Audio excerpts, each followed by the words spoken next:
नमस्कार मित्रों, मेरा नाम एडवोकेट अमित अवस्थी है।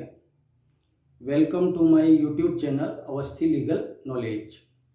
आज का हमारा टॉपिक है rights of arrested persons, accused persons. गिरफ्तार व्यक्तियों के क्या क्या अधिकार हैं।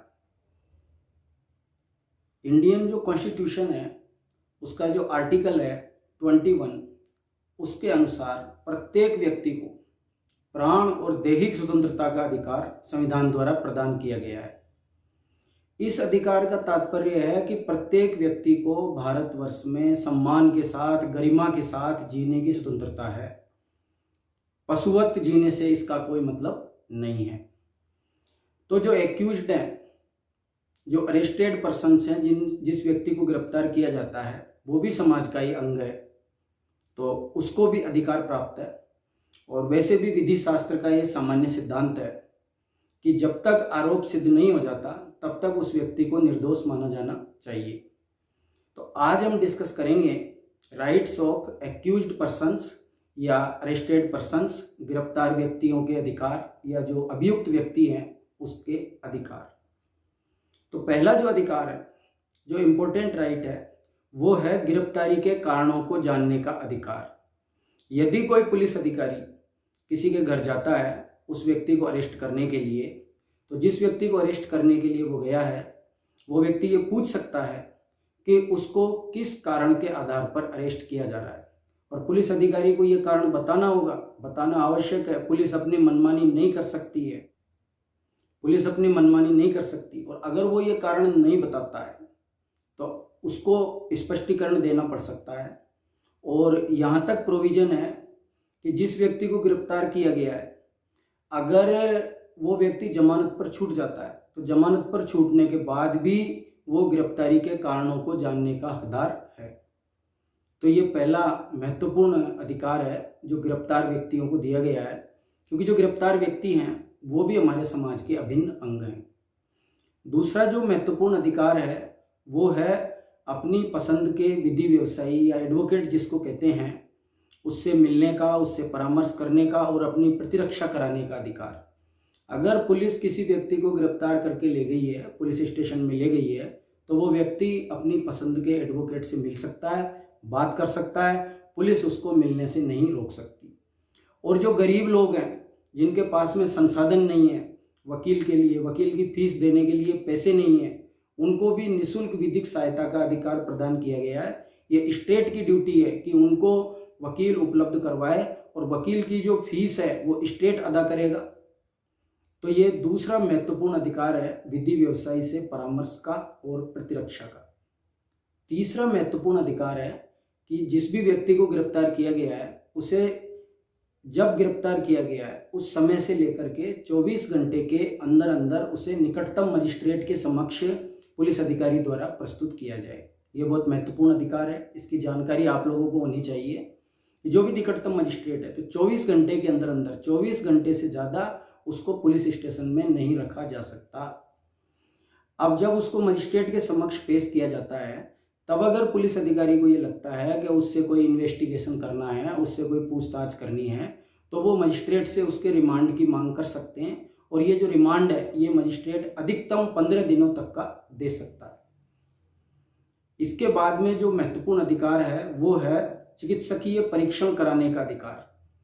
CRPC 1973 की जो धारा 54 है उसमें भी ये व्यवस्था दी गई है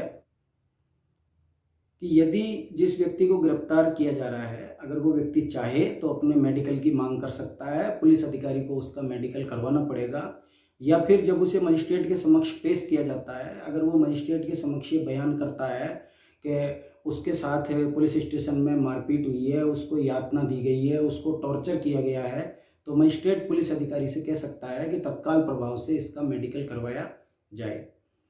इसके बाद महत्वपूर्ण अधिकार आता है कि जमानत पर छूटने का अधिकार, कि कोई भी जो अभियुक्त है वो जमानत की डिमांड कर सकता है। अब जमानत उसको मिले नहीं मिले ये न्यायालय और न्यायाधीश के विवेकाधिकार पर निर्भर करता है। उस मामले की प्रकृति को देखा जाएगा, उस व्यक्ति की प्रकृति को देखा जाएगा कि वो क्रिमिनल बैकग्राउंड का है या नहीं है, क्या वो पहले कोई अपराध कर चुका है, पहले कभी उसका कोई दोष सिद्ध हो चुका है, या कई लोग ऐसे भी होते हैं जिनको किसी मामले में झूठा फंसाया जाता है, राजनीति से प्रेरित मामले होते हैं। तो अगर ऐसा व्यक्ति अनावश्यक जेल काटता है तो उसकी सामाजिक प्रतिष्ठा को क्षति पहुंचती है, उसको आर्थिक और शारीरिक हानि होती है। तो सीआरपीसी जो मैंने आपको बताया, जमानत पर छूटने का अधिकार कि वो बेल प्राप्त करने के लिए एप्लीकेशन दे सकता है, तो सीआरपीसी 1973 की जो धारा है 436 के अंतर्गत वो जमानत प्राप्त कर सकता है। अगर उसका जो ऑफेंस है वो बेलेबल है, जमानतीय है, तो उसको जमानत मिल सकती है। लेकिन अगर उसका जो ऑफेंस है वो नॉन बेलेबल है, अजमानतीय अपराध है, तो वो धारा सीआरपीसी 1973 की धारा 437 के अंतर्गत जमानत के लिए आवेदन कर सकता है।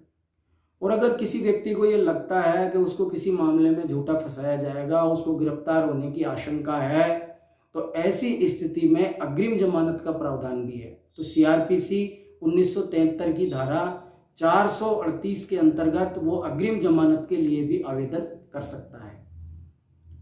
इसके बाद आता है निःशुल्क विधिक सहायता का अधिकार। तो संविधान का जो अनुच्छेद है 39 क, उसमें ये व्यवस्था दी गई है कि भारत का कोई भी नागरिक न्याय प्राप्त करने से केवल इस कारण से वंचित नहीं रहेगा कि वो निर्धन है, गरीब है, उसके पास धनाभाव है, धनाभाव के कारण वो न्याय प्राप्त करने से वंचित नहीं रहेगा। स्टेट की ये ड्यूटी है कि उसको एडवोकेट उपलब्ध करवाए, न्यायालय का यह कर्तव्य है कि उसको एडवोकेट उपलब्ध करवाए। तो संविधान के अनुच्छेद 39 क में इसके बारे में व्यवस्था दी गई है। विधिक सेवा प्राधिकरण अधिनियम 1987 के आधार पर भी वो निःशुल्क विधिक सहायता की मांग कर सकता है। सीआरपीसी 1973 की जो धारा है 304, उसमें भी यही निःशुल्क विधिक सहायता की व्यवस्था है। इसके बाद अगला जो महत्वपूर्ण अधिकार आता है किसी भी अभियुक्त का, अरेस्टेड पर्सन का, वो है अमानवीय व्यवहार से संरक्षण। तो जैसा कि मैंने आपको शुरुआत में बताया कि इंडियन कॉन्स्टिट्यूशन का जो आर्टिकल है 21, उसके अंतर्गत प्रत्येक व्यक्ति को सम्मान से जीने की स्वतंत्रता है।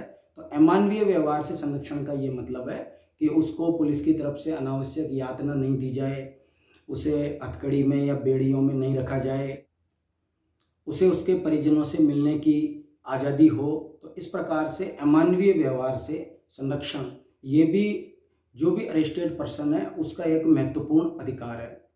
और इसके बाद में आगे जो मैं बात करने जा रहा हूँ आपसे, जो इसका अंतिम अधिकार है वो है निजी प्रतिरक्षा का अधिकार, राइट टू प्राइवेट डिफेंस, जिसको सेल्फ डिफेंस भी कह सकते हैं।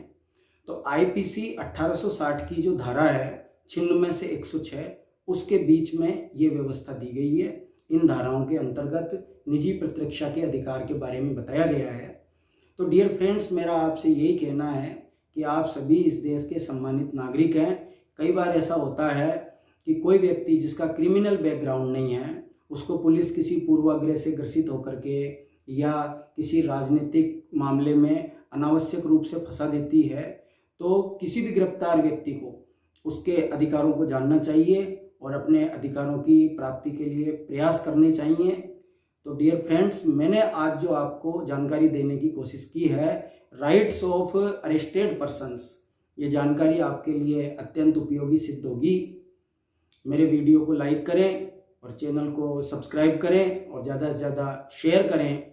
थैंक्स।